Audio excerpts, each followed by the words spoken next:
What's up, everyone? I want to thank you guys for all coming back to another episode of the Profiles in Poetry podcast. This is episode 7. It was a long break after the holidays, and just glad to be here with some great poets, Chloe Williams and Allison Armstrong. Hey, How are everyone. you guys doing today? Good. How are you? Doing great, thank you. So, same question as always. Is first off, what are you guys grateful for? Chloe, you want to kick us off? Yeah. I am super grateful for honestly like friendship and community. Yes. I feel like honestly I have so much support in my life that makes like all of my endeavors possible. Sorry. And I'm super grateful, and I really think that having people that I can like lean on and go to, especially like in business too, being able to collaborate, I'm just super grateful for that. Nice. Well, I definitely feel you on, the support system that we have.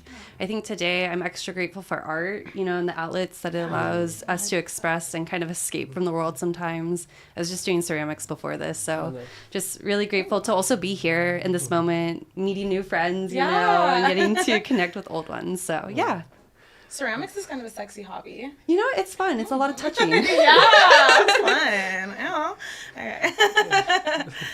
Never done ceramics before. That's always something that's pretty cool to do. Yeah. But, Yeah. Speaking about art, how do you guys define poetry? Oh, gosh. I think for me, poetry is a way to express emotion. That's, I guess, the most basic idea for me, whether it's through rhyme, through words. That's how I see poetry, at least for myself, is just another venue to express myself, my emotions, almost like a spin on journaling out to the world. Yeah, I would say pretty similarly, honestly. I think that, I think it's a way, like, for me, because I think, like, a lot of the way that I process things is, like, through writing. I'm a verbal processor, like, first and foremost, but, like, writing things out also really helps me. And I find that with, like, poetry, you have to be concise, and it really helps you kind of, like, pinpoint like what's going on, what's on your mind, what's on your spirit, what's on your heart, and you're able to really kind of like streamline that in a way where you're not just dragging it, Totally. yeah. I'm a dweller, so I need poetry to kind of get it out of my system and get it over with. Yeah, Exactly. Get it out of the head, that way we don't have to stay in that space, right. Yeah, I can't remember who said it. There are 2 quotes that I really love about poetry. One person said like writing your poem is like forgiving whatever happened, and when you perform, you're letting it go. And another, I'm not sure if this is her quote, but one of my favorite poetry performances by Jasmine Mans is called Dear Ex-Lover. And in the beginning, she says, your art doesn't start until you start to tell the truth. Yeah, so I think that's a banger, yeah. Someone embroidered that on a pillow or something. Right, like, literally. An Etsy shop needs to open right now. Right now. So I kind of want to carry on the topic of, expressing yourself and kind of getting all that feelings. Would you say that's what drew you guys to poetry initially, or is it like... Honestly, okay, so like all of my friends growing up made music, and so everybody was trying to get me to do music, and I was like, I can barely tell left from right. I cannot make a song. What's a little bit more like entry level than that? And I settled on poetry. I was like, this is a little less complex. I can do that. So yeah, that's kind of where I started. Actually, that's actually not true. It's kind of true, but like that's half truth. But like, when I was in high school, I think my sophomore year is when I got really introduced. My mom sent me a poem by Alicia Harris that really helped me with what I was going through. It was called That Girl. Okay. And it was for her final performance in Brave New Voices.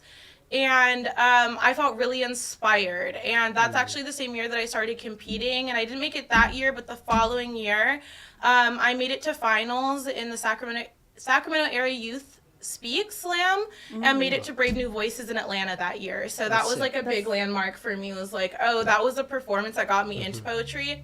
And I was able to place into competing in Brave New Voices later. Yeah. That's incredible. Yeah. Wow. Thanks. Definitely pat yourself on the back, thanks. girl. I didn't end up going to Atlanta or Brave New Voices, but I placed, so that's something. Hey, there you go. There you go. Thanks. I think for me, I had more of a fragmented relationship with poetry. Like, I remember writing random poems when I was like 5 or 6.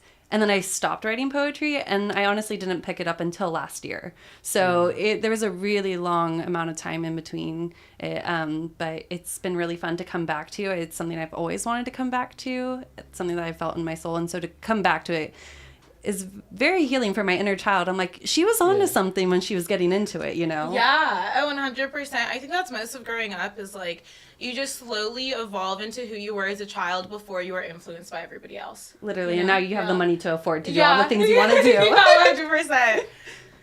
Oh, I know my mom hates that. Leopard print hates to see me come in. That's my mom's least favorite design. Obsessed. See, for me, it's an ice cream cake in the middle of the day. Like, that's the best part about being an adult. You don't need a reason to buy an ice cream cake now. Oh, my mom to this day, and my mom, as you can imagine, is much older than us.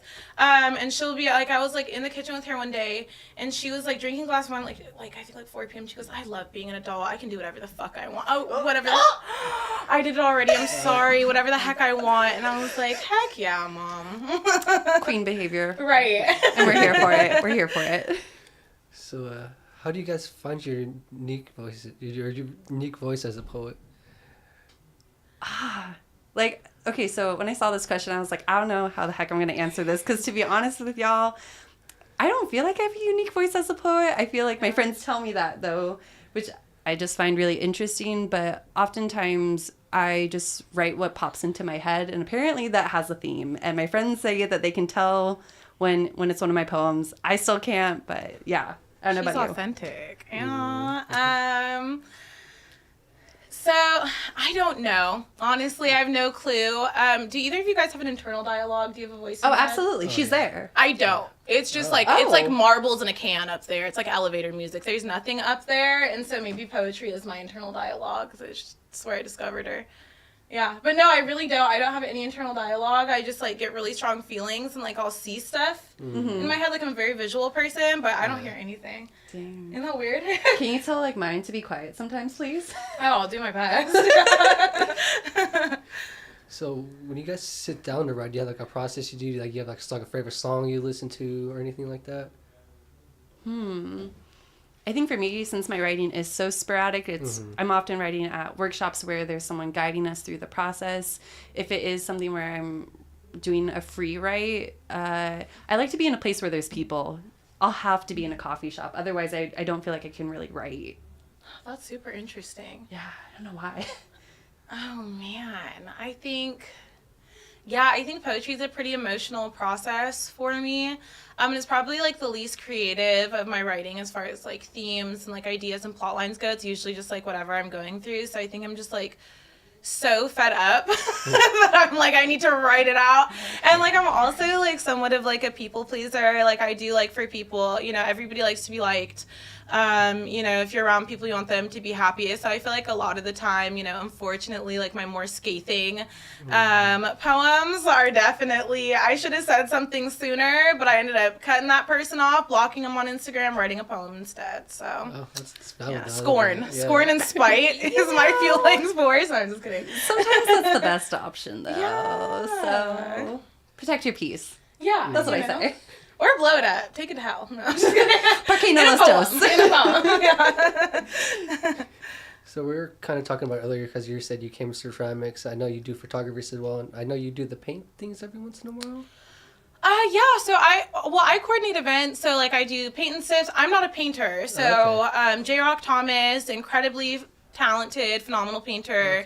Okay. He's typically leading the paint and sips. I'm kind of like a connector. So I know a bunch of people, like I grew up in Midtown, and just a bunch of my friends are artists, and I'm really good at making order out of chaos, so I just try to throw together some events and get everybody paid, so... Yeah. There you go. I like that last one. Get everybody paid. I do my best, yeah. I see that's an art form in of itself, and the whole reason I brought that up is that do you guys feel like poetry allows you to express yourself differently than other forms of art? Oh, absolutely. I definitely think for me, because the other art forms, like you said, that I'm exploring would be like photography, ceramics, or painting, whereas poetry is really just able for me to capture those specific emotions in a really impactful moment, whether that's sadness or happiness. So like I said, I think for me sometimes when it's based on a real experience, it is a form of journaling and getting myself out there on paper. Yeah. I think that, so I didn't originally start out, I've been writing really as long as I could probably speak. But poetry was kind of like a love that I found like later in my life as far as like writing goes. Yeah. And what really made me like fall in love with poetry, what was like so endearing to me is that like I said, you're able to be really concise. And I think like you were saying, you're able to really impactfully capture an emotion. I feel like poetry is pretty visceral. Like in, you know, a few minutes, you're gonna tell an entire story. You kind of capture a whole plot line, a full scope of emotions in under 2 minutes. And I think that that's something I find that it's like very like, it's a very potent art form. And I appreciate that about it a lot. That's awesome. So when we were talking about the process earlier, so do you guys edit your poems a lot at all? Yes. Yeah. Yeah. Listen, Like, that first draft, like, Yeah. well, I would say like I edit them, but truthfully, it's a lot of my friends that I'm texting. I'm like, y'all, can you take a look at this? And sometimes it's really helpful to have their insight, to have them rearrange certain lines in the stanza. So I would say it's a team effort. Yeah, I edit my poems. I actually really remember very clearly when I first started poetry when I was like 15. I really did not want to edit my poetry because I had a fear of like taking away from some of the like authenticity and some of those really real moments. Yeah. But then I realized like, girl, half the time, what the heck are you talking about? Like, edit that, please. Like, nobody knows what that means. But I will say I definitely got more comfortable over time, maybe even a little bit too comfortable. Because I've definitely recycled a few like love poem stanzas and verses. I'm like, I wrote this just for you, baby. So yeah. They gotta get flipped and Frankenstein, you know. Yeah. I do that a lot. So how many revisions do you guys make before you're like ready to read it at an open mic, would you say?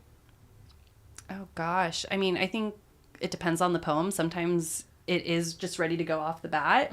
But I think I've made the most edits I've made between each open mic might be like 3 or 4, you know. And sometimes it is just walking away from it, like giving it like 2 or 3 weeks, or even just rediscovering it when you forgot it was there and being like, oh, you know, coming at it with a different mindset and being able to work things around a little bit more. Yeah, I think that for me, editing poems can be a little bit torturous because, you know, like sometimes you'll write something and it reads well, but it doesn't read well, if you know what I mean. Reads well on paper, but not out loud. So a lot of the time is like, I'll find like, okay, I'll be really satisfied. I'll make a few edits. I feel pretty satisfied. But then when you're performing with, you know, a crowd, like for me at like my open mics, or if I go to another open mic, I'll be like, oh, like that really didn't hit the way I wanted it to hit. It really didn't reach the room. Or, ew, what was that? Why did that sound like that? And so, yeah, then I'll kind of go through and revise. And like you kind of do like, yeah, I really do think there's like a archetype of personality of a poet, like deeply emotional. You do kind of like want approval from others, and you want like kind of some of your emotional experiences to be validated. So I think that a lot of crafting your work is kind of interactive. I feel like it's very much a group project to create a really like successful like crowd pleaser poem. Yeah. Definitely. Yeah. Yeah, so speaking of open mics, were there like some open mics you guys have frequented in the past that you've enjoyed? Well, so I have to give a shout out to the first open mic I did ever, which was last year. I think it was Speak Out Sacramento. Yeah. They were really cool. Of course, love the open mics here at CSSB. Yeah, I'm totally blanking on the rest of them. I've only been to a small amount in the area, but, you know, there seems to be a lot in the community, which is great. Oh, yeah. Yeah, most of the open mics that I attended were like in my youth. I really like came up in the like poetry scene. So my like initiation, I guess, into like the poetry community was through Soul Collective. I was Andru Defeye, Sacramento Poet Laureate, by the way, shout out to him. He's doing incredible work, but he was my first mentor. And so Microphone Mondays, like I was like co-hosting and like learning how to put things together. He really like kind of set the groundwork for me there. I also went to Luna Cafe for the Joe Montoya Poetry Unplugged back in the day when they were still a thing. Huge shout out to Jenny Davis and Show Nuff. They definitely like did a lot for me as well. I went to the Mahogany series at Queen Sheba every now and then. Actually in San Francisco, Neck of the Woods, which they're not quite an open mic, but they're like kind of like a musical arrangement put on by Kayla Guzman. That was one of the first big features that I did. So before La Russell was La Russell, he went by Toda Shakur, and we met there at Neck of the Woods in San Francisco, and then he put me on to his set list at Cornerstone, which was like his first big venue performance in Berkeley. And that was like my first, like I was on a bill, I was with somebody who people know his name, you know what I mean? So those would probably be the open mics that I frequented. And then obviously mine, Opus Open Mic, which was going for about 2 years. It started out in Oakland at the Joyce Gordon Gallery before it moved out here to Soul Collective and ended at the Warehouse on D Street. Oh, nice. Yeah. It's a long history. Yeah, sorry, I know. I was like, oh, girl, let somebody else talk. But yeah. Oh, not even at all. That's because I remember the first time I ever seen you perform out here was at Luna's, and I didn't know you had so much experience in the community. That's amazing. Oh, thanks. Yeah, I try. Yeah, I can't leave nothing alone. So here I am 10 years later. Well, I love how you said that you grew up in the community, though. Yeah. Like, that's amazing. And I think really speaks volumes about how supportive this community is, you know? Oh, 100%. Actually, like, way more than I can, like, fully vocalize. Like, I was a very, I was, like, a, like, troubled youth. So I had, like, a truancy officer. I was, like, going missing. I feel like I went through like kind of like chronic institutionalization when I was younger, so I was in and out of the system.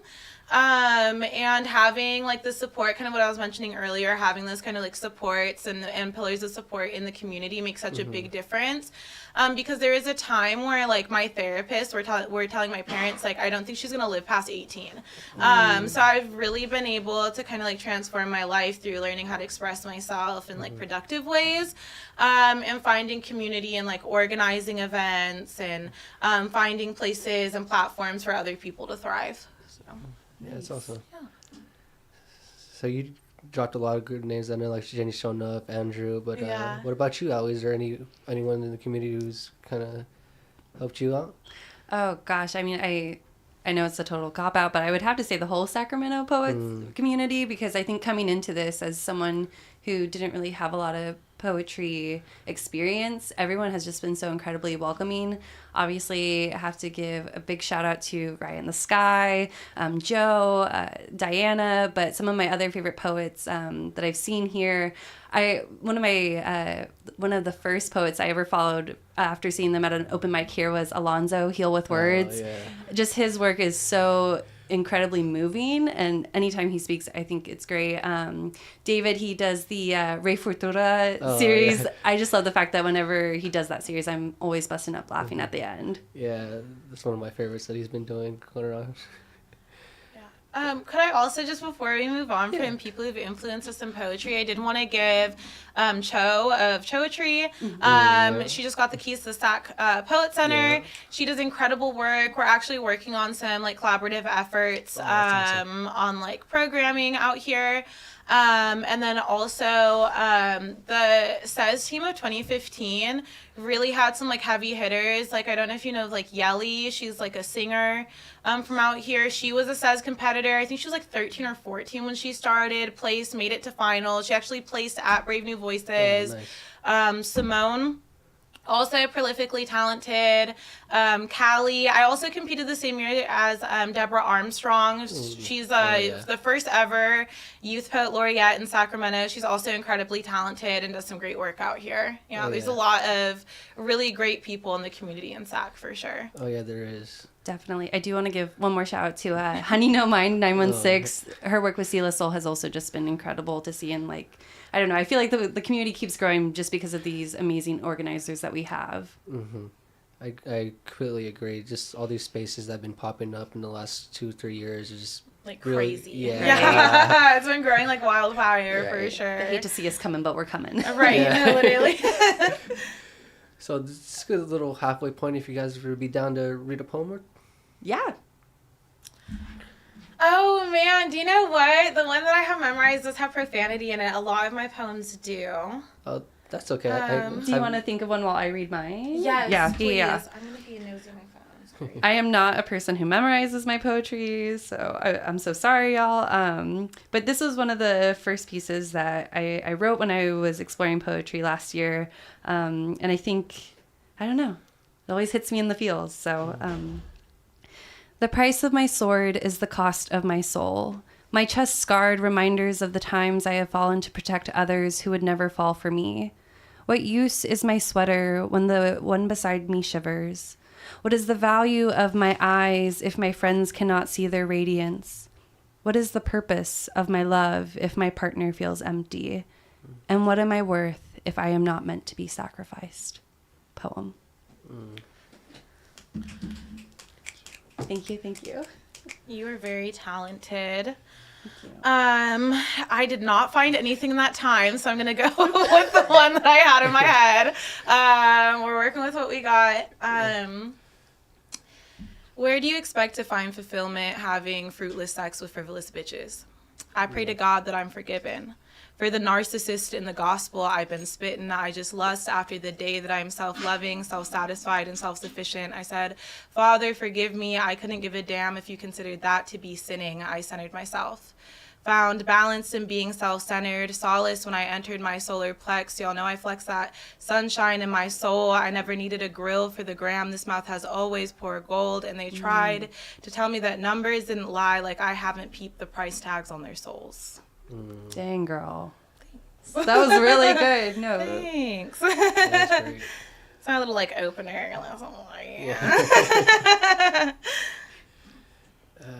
You guys mind just talking about those poems a little bit more? Sure, yeah. I think for me that the one that I read really just draws inspiration and real life experience from being a people pleaser. I'm still in recovery for that. But I think I do still struggle with this concept of, you know, if I'm not willing to sacrifice myself, then why am I here? And I think it's a idea that I still challenge myself to confront a lot, because I think, you know, all of us deserve happiness. All of us deserve to put ourselves first, you know, and I think it's a theme that a lot of people struggle with is, you know, having the courage and the self-love for themselves to put themselves first. Yeah, that's kind of like a constant battle, you know. It's like choosing to be really like authentic to yourself and like really be yourself, and choosing acceptance from others, because like the reality is like you do have to sacrifice some of yourself for the approval of others, you know. And Absolutely. so that can be a really difficult kind of like matrix to navigate, you know. Honestly, I think I was just talking a little bit of shit in mine. I was just kind of feeling myself. I was like, wow. I don't know. I just find that I'm very intense. I'm a very intense person. I can be a little bit high strung. I'm like always doing something. And I expect a lot from myself and like others. Like in that opening line, like, where do you expect to find fulfillment having fruitless sex with frivolous bitches? I just felt really underwhelmed with like what I was experiencing in dating, not feeling any like true, you know, connection, not finding anything to build on. And then from there, I was just kind of, you know, talking about what I wanted. You know, I have a pretty close relationship with like God. I pray very often, and those really are the things that I pray for, is to be, you know, self-loving, self-satisfied, and self-sufficient. So, Yeah, I like that. You're just true and honest to yourself in that moment, and yeah. that's what poetry is about. Exactly. Yeah, oh, for sure. And like, I do think that there's just so much depth that comes with, you know, thinking of things in a poetic way and seeing the world through a poetic lens. Is like, you're very often dissatisfied with the connections you have with others, you know, because you have such a deep connection with yourself, you know. So next question, what do you think about poetry's role in Sacramento? I mean, I think it's on this great upward trajectory that I think the power of it is truly unstoppable. I have seen it just create so many friendships this past year. I have seen it just elicit a strong emotional response when dealing with current events, you know, and so I just really do see it as this binder of, you know, unifying a lot of the diversity here in Sacramento, the diverse voices we have, and giving them the platform that they deserve. Yeah, I would really agree with you there. I think that there is like a lot of like ground being broken in the poetry community, and kind of beyond even what you think. Like, I think that, you know, like for me, like I kind of have my own testimony of like going through some really dark times and not feeling heard or like seen or understood by my peers, and being able to connect with people in a really unique way that was like really fulfilling to me. It's also really like shaped like my career, like professionally, as far as like coordinating events and finding ways, you know, being really passionate about the voices of like my friends and, you know, platforming their art. But also, like I will say, in addition to being somebody who like coordinates, before I ever coordinated any sort of like event recreationally, I was like a grassroots organizer and activist. And I responded, like I did have like a mutual aid network that I created, in response to the kind of like chaos from like the COVID pandemic, because that was around the time that people were rioting for, you know, Stephon Clark being murdered. There was a big, do you know what I mean, surge of people protesting police brutality. And Sacramento was really greatly impacted by that, because that's something that really shocked the poetry community too, because Stephon Clark was always at open mics. He was going by, I think, Pharaoh Da Vinci at that time in his music. So he was very present in open mic scenes, and so it really shook the community. And what I will say is, like, I would say, you know, 50, if not 100% of like my regulars at my open mics were also part of the communal care project that I put together, that mutual aid network that was hands-on during the 2020 pandemic, delivering food, groceries, and meals that we had all made. I'd raised like $5,000 just on social media to be able to distribute goods into the community. And most of those volunteers were people who were later frequenting my open mic. So there's like a lot of just really strong community and really strong relationships being built in the poetry community that really expand past poetry and go into more like professional, more political, activist kind of worlds. That community is super duper strong. Yeah. Sorry, I'm trying to take that all in. Yeah, I'm sorry. I know there's a lot going on there. My bad, y'all. No, speak, girl, speak. Yapper. Love I'm it. a certified yapper. I feel like whenever I do one of these episodes, I never know what I'm walking into, but I'm always learning something new. And I just Yeah. thank you both. Oh, my thank pleasure. you. Yeah. So, what's one thing you want people to know about coming out to an open mic for the first time?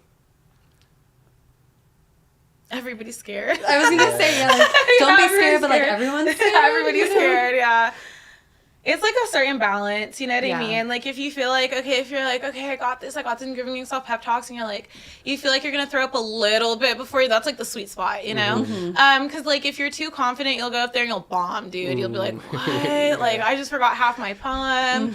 And everybody there, like I wouldn't say like an open mic, you're not gonna run into a room full of like art or poetry critics. You're gonna walk into like a room full of people who one, like want to be heard as well, but also want to hear you, and that they're there kind of seeking like a level of human connection, I think, and like validation of their kind of like emotions and things that they're going through. That's like really difficult to find. It's a really like vulnerable space, but it's definitely a safe space, you know? Definitely. Building off of that, I really do see it as a trust fall that you're taking with a lot of these strangers, right? Yeah. But I have found that every time, like, they catch you. Yeah. You know, oh, look like at you poeting right now. Okay, girl. Write that down. But, Right. But no, truthfully, like, I've been to so many open mics, and I'm still vulnerable and scared, and I still trip up on my words, and I've been doing this a while, and it happens, but we've all been there.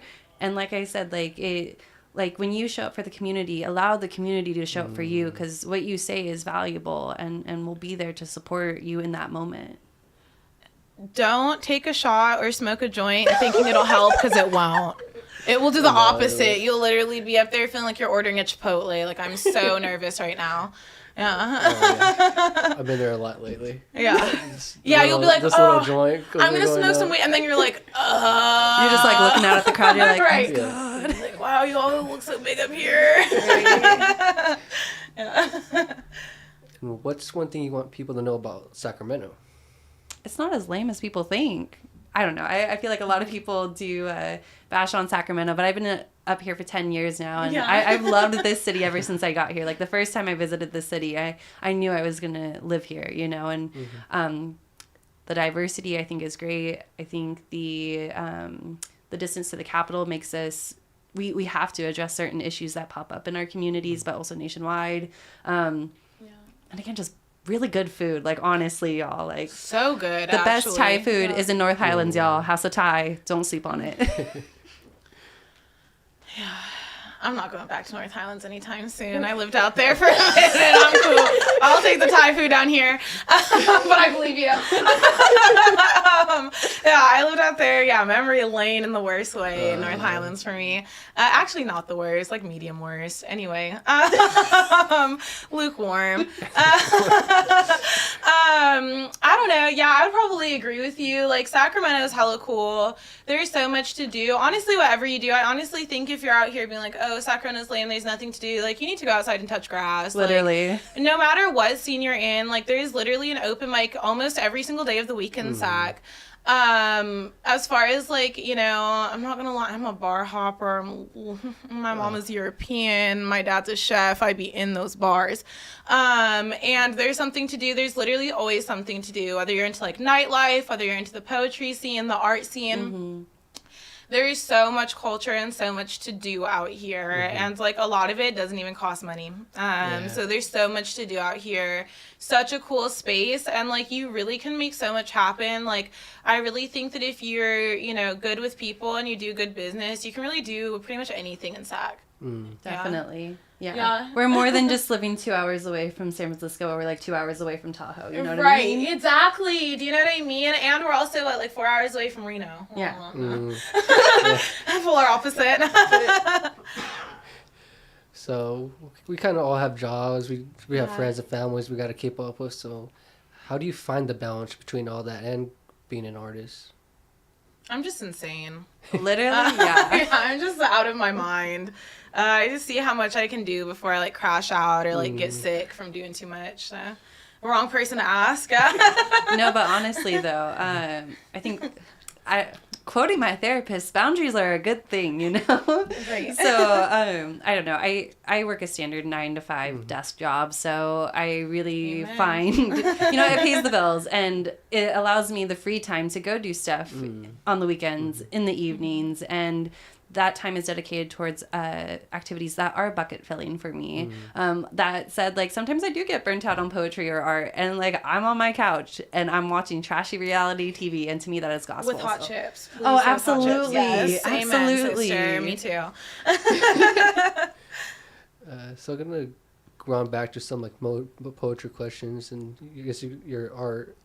So do you guys have any? You guys like to play with form at all?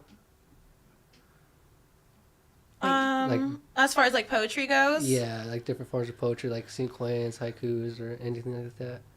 I wish I even knew what more than 3 of those were. I know what a haiku is. Yeah, I know what a haiku is. So, no, I couldn't tell you. Probably free form. Yeah. Just go for a little bit of everything. I hate to say it, but, like, I'm really good at rhyming, but I hate rhyming in my poetry because, like, that's what little kid me did. And I'm like, oh, it's so juvenile, but at the same time, like, it works really well. Ooh, you know? Yeah. Do you know what? And that's not necessarily like a necessarily like I have a form that I prefer, but I will say, as far as, like, I do prefer having more complex rhyme schemes where it kind of it's not going to be so obvious as, like, the end, like, what it's like ABA and ABAB format. It's not quite, I kind of go pretty far outside of those to where, and I kind of do it pretty intentionally and strategically to where if I'm really trying to connect a dot in a poem, like connect 2 ideas, I'll maybe reconnect a rhyme, like somewhere in there. So I really try to be pretty intentional about, like, where I rhyme and what it circles you. Because, like, if it takes you, like, I know that rhymes with something, but it'll kind of trigger that. Do you know what I mean? If I feel like, okay, that line was a heavy hitter and this is kind of like what's going to tie it in, I'll try to have those 2 loop in, communicate with each other, vibe a little bit, you know? Definitely. Yeah. Yeah. This might be a good time. Do you guys have anything you guys are working on at the moment? Yeah. You're like, yes, A few, not super like poetry related. But I am working on doing this like paint and sip series. My next one's gonna be on Valentine's Day. If you guys need Valentine's Day plans, it comes with a 3-pour wine flight, charcuterie box. It's gonna be a vibe. Just basically just doing events. I try not to speak on plans. Like, that's really the only one where like tickets are ready to launch. So I don't want to share too much about the other things that I'm working on, because I think it's bad luck. So yeah, for sure. Yeah. That makes sense. For me, I just finished up designing and printing my first poetry zine. Ooh, so that was really rad. Congratulations. I have a copy in my backpack. Y'all want to see the I do. I am working on my second poetry book. Ooh. Just a little baby, you know, but called it cheap and cheesy because that's how I describe my poems. And I'm talking to one of the local bookstores to see if they'll carry it. So really excited for that. Do a little flip. Can we get a little peek on the... I mean, yeah, it's only like a few pages. But so cool. I do want to say it's dedicated to my class members from my poetry class that I took last year. Yeah. So just a shout out to them for making me feel like a poet. And I think the other thing that I'm working on is something that Diana actually spearheaded, and you're part of this story too because you were. No way. Yeah, because so for our friend Diana, her first open mic was one that Chloe hosted, and so with Diana joining poetry, and then me, Joe, and Mariah joining poetry, the four of us got together and deemed ourselves the Poetry Wives. And so Diana has launched this amazing new collective called Poetry Wives, which is really designed for people that are married to the words in the Sacramento community for poets. We define it as women and beyond, and it's really just a venue to help amplify some of the great things that we're doing in the community. So that's awesome. Yeah. Oh, super cool. And congrats on your zine, dude. That looks so good. Thank you. Yeah, it's really pretty, and I like the idea that every page is kind of like different and custom to your poems. That's one thing that I aspire towards for sure. It seems really like intentional and more personal that way. You did a good job. Oh, thank you. Well, I would encourage anyone that wants to write a book or do a zine. I made this on Canva. One of my goals last year was to write a book. You know what? It took me 25 minutes, but it's here and it's mine. And that's part of the fun is to see your poetry, printed out. So it's really 100%. Cool. I would piggyback off of you and say just do it if you want to publish, because I published my book on Amazon in 2020. I was literally just losing my mind from the pandemic. Was just what? Yeah. What is happening? Understandable. Needed to feel like I had some purpose. I just didn't know what was going on. I was just literally what? And I put together a poetry book. Now I think their standards have changed. So I don't think that I could publish the same caliber of work now, because you have to have, I think, at least 108 pages, which is crazy. Yeah. And so that is another goal of mine, is to publish a full collection that I can do on Amazon. Even though I hate it, I kind of hate my debut book. I'm what was I thinking putting this out there? It's so kind of definitely a passion project more than a masterpiece. Yeah. But it's so good to have out there, and every once in a while when I feel really down and depressed, I'll be well, my book still has a 5-star global rating on Amazon, still has 7 reviews, which is that is huge to me, just because it's 7 isn't necessarily a huge quantity, but that's really 7 people who took the time out of their day to order my book and review it on Amazon. And that makes me feel really good. And my ongoing joke with that is that my failed situationship has 5 stars on Amazon. Because that's what I wrote the book about. I was just going through it. Yeah. And I was gonna say it's a time capsule of you in that moment, and shout out to her for doing that. She did not need no fucking time capsule, girl. She to be left where she was. She was a ghetto mess. But we honor her. We recognize her. She crawled so I could run. So literally. Shout out to her. Thank you. When it came to putting your zine together and your book together, what would you say was probably the most fun and the biggest challenge? Oh, biggest challenge was figuring out what poems to put in there. I feel I didn't put enough, or trying to stick to a specific theme in terms of the collection. But I think the most fun is that every photo in there besides one is photos I took. So it's cool to blend those two art forms together. Nice. I think the best part was having a book and like doing it myself for sure. Like knowing that I could do that I have the capacity and like the learning experience. But to be honest, like I have a really love-hate relationship with that book because I think that I was in such like it was really before I had like a strong sense of self, and I felt like I was really I was just really dealing with some things, and that's probably like my most personal body of work, and like sometimes like my stomach kind of sinks knowing that such personal parts of myself are out there. Which nothing new, considering my previous career. But yeah, I think that sometimes I'm pretty floored, like, wow, that was such a vulnerable moment, and I would have liked to give myself a little bit more privacy to heal from those things. And sometimes I do get nervous about, like, okay, like, what if, oh God, I'm getting deep with this. Like, what if, you know what I mean? What if somebody, like, what if I'm dating somebody and out of interest, you know what I mean? You know, they read my book and it's like they've read something that I would like to share in my own time, but I put it out there. Do you know what I mean? I don't want to talk about those things with somebody who's interested in me, who has an organic interest. So it's 50-50, but that's kind of what you struggle with art. Because, like, with an open mic, it's one thing. You know what I mean? You stand in front of the room. Maybe there's some footage. You can take the reel down. But, like, that's a published body of work. Yeah. That's like public access, public record, like, you know what I mean? And it's some really personal, it's some tea in there. Yeah. Yeah, it's deep.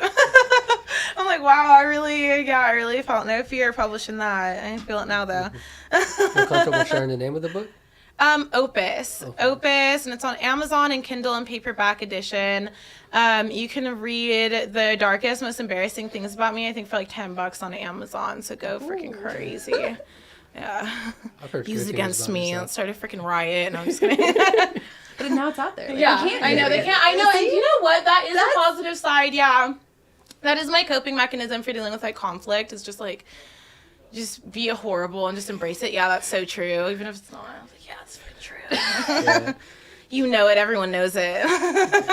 Makes you think of the shirts people walk around wearing. It says "Assholes live forever." Right. Oh, I love that brand. I'm not gonna lie. You can get like, cause they have those mystery boxes. You can get like 20 things for like $10, and they're all outrageous. So yeah, I love them. A deal. Yeah. So, is there any advice you would give to any aspiring writers, poets, artists out there? You don't have to do poetry full time to call yourself a poet. I think that's a big one. You know, I think I had a lot of misconceptions about what it meant to be a poet, and this community has shown me that all those misconceptions I had, you know, are misconceptions. So I would say write when you feel like you need to write, and, you know, if you write poems, you're a poet. Claim it, and it's okay too. I would say don't sell your soul for snaps, and don't sell your soul for $10 on Amazon. If you have something that you feel like is like private, if you have a poem that you think is a little bit too personal that you feel unsure about, trust that feeling. Like, wait until you feel really sure, because like you are taking poetry super personal, it's super intimate, super emotional. You're saying things that you normally wouldn't say out loud, you know what I mean? You probably wouldn't say to the person that you wrote the poem about, or even say to like your best friend if you were venting, do you know what I mean? So if you're not totally sure, but also kind of like go for it if you want to. It's kind of hard to say that because it really has helped me in so many ways to just be really like fearless and just like whatever. I've been published on a bunch of different platforms for some really personal work. Like one publication that I'm really proud of lately is probably really, it was in like a, what is it called? I think it's called like a Family Justice Journal, and it's like a publication. It's an extension of the Children's Bureau, because I used to do advocacy in DC for like the Children's Bureau and other like executive branches of our government, and so I got plugged in there, and that's like a kind of like a accolade for me, is having something that's, you know, published on a platform like that large. And like serious, I don't know, it seems kind of serious, like the Children's Bureau. But yeah, I don't know. I have a lot of mixed feelings about the poetry that I put out there. So I don't know, maybe show yourself a little grace and discretion. I don't. No, I think those are really two great things to say, because I know the one thing we always say coming to movies, oh yeah, that's a little baby poet, we're gonna christen them and give them a little bird. And I think people just don't take themselves too serious as they should when we do things like that. And then kind of just what you're saying, just giving yourself grace in those moments when you just started out, you're just have fun with it. Yeah, definitely have fun with it, and like don't think that, do you know what I mean? I guess the bottom line of what I was trying to say is like, you don't have to seduce the crowd with like a really deep trauma piece to get people to cheer for you or to relate to you or engage with you. And that's what I mean by like, don't sell your soul for snaps or for $10 on Amazon. As I feel like I got pretty deep into some personal stuff, and I probably could have written something more fun and lighthearted and still connected with people in a really unique way. Okay. So, you guys want to plug your guys' stuff and tell viewers and listeners where you catch you at? Yeah, on Instagram, my username is Chloe, CHLOV Will. My name is Chloe Valerie Williams, so I just kind of see what I could do with that. My book is on Amazon in Kindle and paperback edition for roughly $10. I have my paint and sip upcoming on Valentine's Day at Alma, which also check out Alma Wine Bar and Shop. They're new, they're up and coming, they have a beautiful vibe, great selection of wine. They do great work over there. Nice.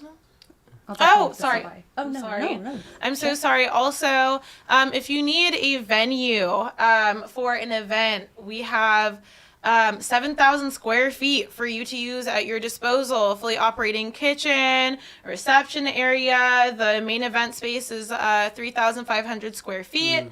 So yeah, DM me or give me a call if you need a venue. Will do. You heard it here, folks. I think for me, Instagram, you can find me at Grocery Outlet Gouda, because that is my poet pen name. I like to keep things cheap and cheesy. And I strongly encourage folks to check out the SAC Poet meetings that happen every other week. That's led by Choetry and Raya in the Sky. I head to those often, and it's a great, I would say, like, dip in the water if you are wanting to explore poetry, especially like with a workshop environment or with some guidance.